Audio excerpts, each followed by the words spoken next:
Hi there, Tracy Brown. One of my favorite questions, but one of the hardest one to answer, is what do I eat when I don't know what the heck I want? And that happens so much. And there's a couple of reasons why when we're in this intuitive eating recovery journey that you really haven't asked yourself what you wanted in a really long time. So when you're on diets, or even when you're binging, so let's do the diet part first. So when you're dieting, the reason why you might eat has nothing to do with pleasure or satisfaction. It's all about a means to an end. Like, what am I supposed to eat that's the right thing for this diet?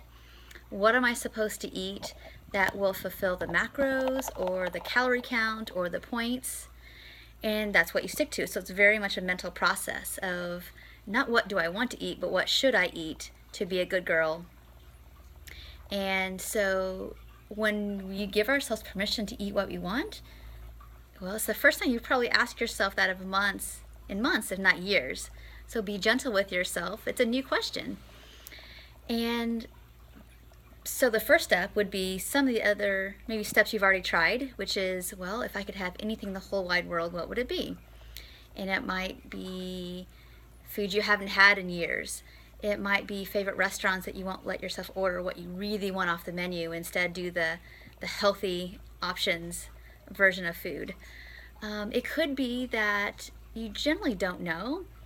And so here's one thing to do is always have a couple options that you know you like. It's always a good go-to. Like for me, when I never really knew what I wanted, one thing I did was I love lasagna. It's one of my favorite meals.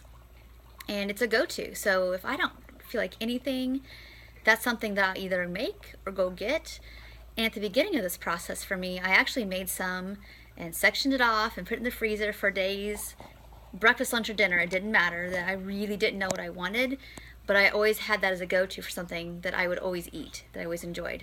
Same thing could be said for like bento boxes, one of my favorite things. It didn't matter the protein, whatever, one of my favorite meals as well. Another could be said for snacks, like a go-to snack for me is always going to be cookies and milk. That it always is going to be the same, as well as apples and peanut butter. So those are some examples of food from all different genres that are always good go-tos for me that unless I eat them very, very, very regularly, I don't get that sick of. So those are some options to get you going. Having some foods that around that generally you always like, so you can at least get like physiologically satisfied and you don't feel put off by it because it's something that really doesn't hit the spot.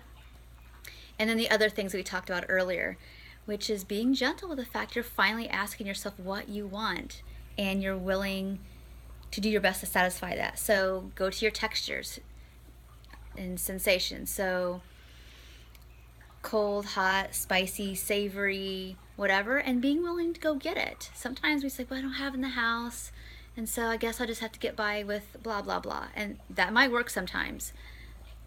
But you're worth it. You're worth the effort to go out and get exactly what you need and make it happen.